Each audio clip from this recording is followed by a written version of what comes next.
So the way we think, the way we conduct ourselves, the way we interact, intercultural communication is an absolute must. Inter-ethnic values we have to have. We cannot live in isolation anymore. The third, technologically, we are so rich. Media is everywhere, and that is what is shaping the youth today, basically. Okay, there is advertisements, there are news, and the writers are just anyone, no legitimate, authentic writers. The students don't know who they are reading, what they should read. Then there is the social media, and so on and so forth. It is their world.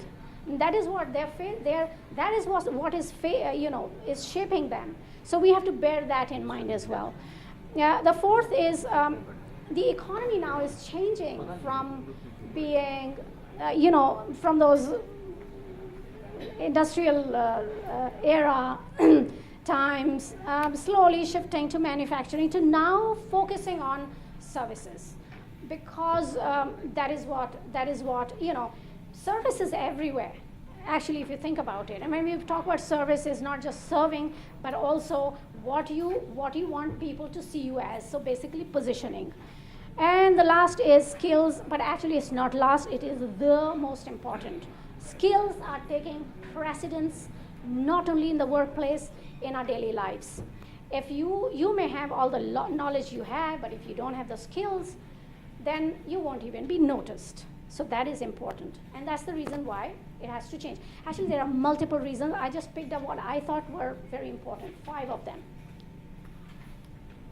So, how should school actually adapt to better, to meet their needs today? There are so many factors. There are so many things that come to our minds, right? And like the lady, Sushma was saying earlier, that the youth today have, they're exposed and so on. I mean, see, one way to look at it is negatively, but because we want to, as educators, we want to make a change. You have to look at the positive sides of it, and also be pragmatic and see what is there that's happening, and we have to adapt ourselves. We can't have the youth, millions of youth, especially in India. India is a young country. How many youth are you going to go there and change unless you change yourself, right? So that's how the system is going to change. So I thought, it's not as if the schools are not changing. Many parts of the world, we are talking about industrial system. That was because of colonization. It was implemented pretty much everywhere in the world. But people have realized, and they're changing. The governments, the schools, the state levels, they are changing. So what I did is, being into education, I try to look at many models what are happening. But what I found one of them that I'll discuss with you. Have you heard of participating in 21st Century Association? What they do is, actually, their vision is very close to the vision of the World Education Forum that happened last year. They have the 15 years plan, and actually, the participants are UNESCO, World Bank, all those institutions came together, and they sort of have their framework, and they are advertising the framework, and this is very close to their vision. Anyway, so they are focusing on the curriculum that needs to change. The assessment and standards have to change. Professionals, the educators have to change their mind frames, and then the learning environment have to change as well, right? But when we look at the curriculum, the curriculum needs to focus. Basic curriculum doesn't have to change, because every context it can remain. But what needs to be incorporated in the curriculum has to be 2 things. A is the theme of the 21st century. Anyway, before the themes, I'll tell you. It has to incorporate the skills of the 21st century, right? What are the skills of the 21st century? Okay, we can go on and on. There are hundreds of them. But basically, you have to be a good communicator. You have to have intercultural abilities. You should have financial abilities, because earlier I discussed about how the economies are changing and people have to be aware and they need to know how to take care of their finances. So some of them, and of course flexible and adaptable. So that is absolutely a must. So having said that, some of the schools that I visited in the mainland China, when you talk to them about, because China only very recently opened up to the world, so for them, they are teaching the skills as subjects. And then what they are trying to do is, so that people at least know what is the meaning of skills, what is the meaning of, coming together with people from different countries. Now suddenly China has so many foreigners that they get intimidated. Even small cities like maybe Ningbo, for example, or Hangzhou wasn't too big. But there are foreigners, like what I see right now in this women forum, you see so many different cultures and faces, and that's what you see in China and small cities right now, because they are there, they are making money, right? But the locals are so scared to go and even speak to them. So they're teaching their skills as subjects, and then what they do is through teachers training program, we are trying to help them to incorporate it in their classrooms, in the curriculum. I won't go much about skills, but I really think that is the most important thing. Then of course, the themes today, of course you can learn what you want, but the themes today is, like I said, global awareness, financial economic literacy, entrepreneurial literacy, and health literacy. Because of all the diseases, you never know what you will get tomorrow. Just like the economies, diseases are, we are manufacturing new diseases every day. Yes?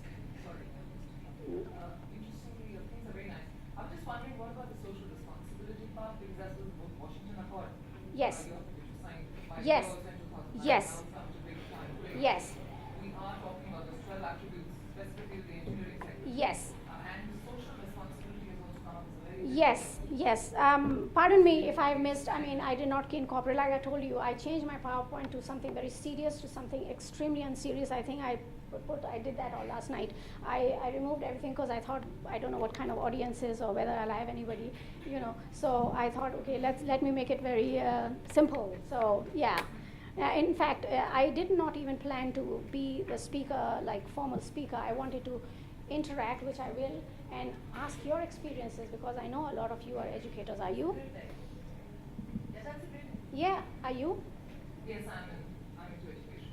Into education. So that'll perfect. Most of us I see here are into education. So whether or not, it, like I said, affects everybody's life. So let's talk about it. So next, I'll cut it short, really short. I don't want to talk too much about standards and assessments. It's kind of boring, so I'll skip that.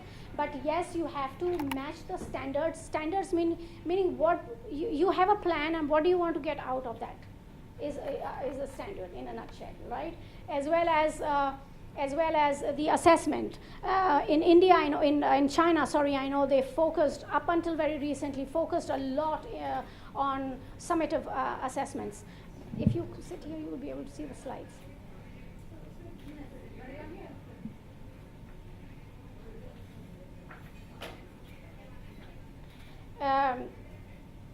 And you too, maybe.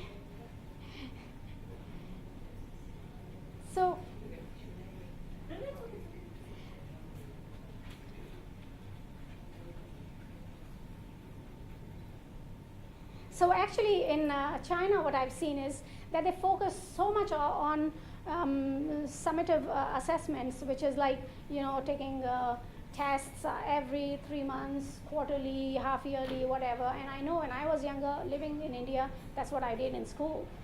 But what we focus mainly in schools in Hong Kong, I think Hong Kong is a great model. What they do is they focus on portfolios, they focus on formative assessments and so on. And they don't really force the students to catch up with the others in class, because there are all kinds of students in a class. I won't go much into assessments and standards. You can stay at that so they can read, but really The third thing I want to come to is the learning environments. I know people are talking about smart cities, and one of the components of smart cities is smart education, where we are trying to change the way people learn. Rather than having students going into a formal classroom, they're going into like a learning organization where they have their own time and pace. That is why MOOCs come into place big time, right? And as well as collaborating with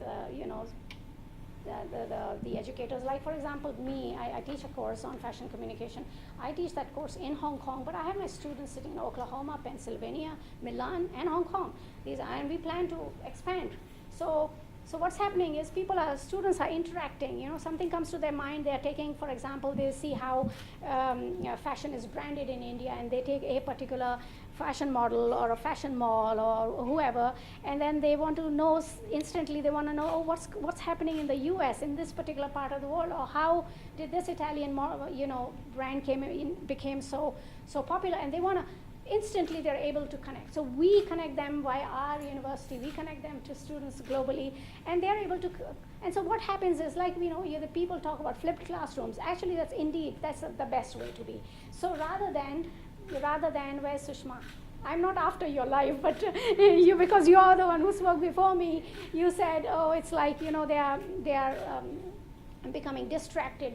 Yes, they have so much to absorb. So what happens is, like being a teacher, like I am right now speaking to an audience, no, you do your homework. It's a flipped classroom. You come to me, and I'll clarify your problems, or or we can have a chat, because I know you know as much or even more than me, because you have all the time and you're a young mind and you can take in more than me. So I'm sure you know more than me. So teachers are really facilitators. There are many more slides here, but I have pretty much talked about everything already. Yes. So, the question is that what you're saying is correct. What you're saying, we all know Yes. as a need of the hour. Yes. But our policy changes do not step enough in time. So, for instance, let's say MOOCs. Yes. I want to teach MOOCs in my university. Yes. I do not have currently to the UGC frameworks. I can teach it as an addition. But for a student who's spending time on it, he or she would want to get credit. He or she would want, if I'm doing this, it's not additional. Not just that. Sorry, Harbin. Yeah, Not just that. Let me continue. Yeah. So that's one part of it. Yes. Is that the policy making Yeah. has to keep in step. Right. So if we love the flipped classroom. Yes. But if there is a regulatory requirement Yes. that you have to have so many hours of classroom teaching. Yes. How do I do the flipped classroom? Because I am supposed to submit so many hours of classroom teaching by the mandate of the policy. So what do you think, and what is your experience in Hong Kong about policy changes to actually ensure that this doesn't become a one university wonder or a one specific institution wonder, but it is something which is really adopted by everybody because it's legitimate. It's Right. not that you're doing it because it's a creative thing to do. No. You're doing it because everybody in society and all the stakeholders have realized that this Yes. is the way to go. Yes. Just to give an example of what happened in Vasant Valley School. Initially when they started, they really had a very creative curriculum. They started with this whole thought of bringing experiential learning, having a creative learning environment, Yes. but they found that their students were not doing well on the CBSE board, because the CBSE board exams were not really in relation, in sync, in rhythm with the way teaching was being imparted over here. The Right. students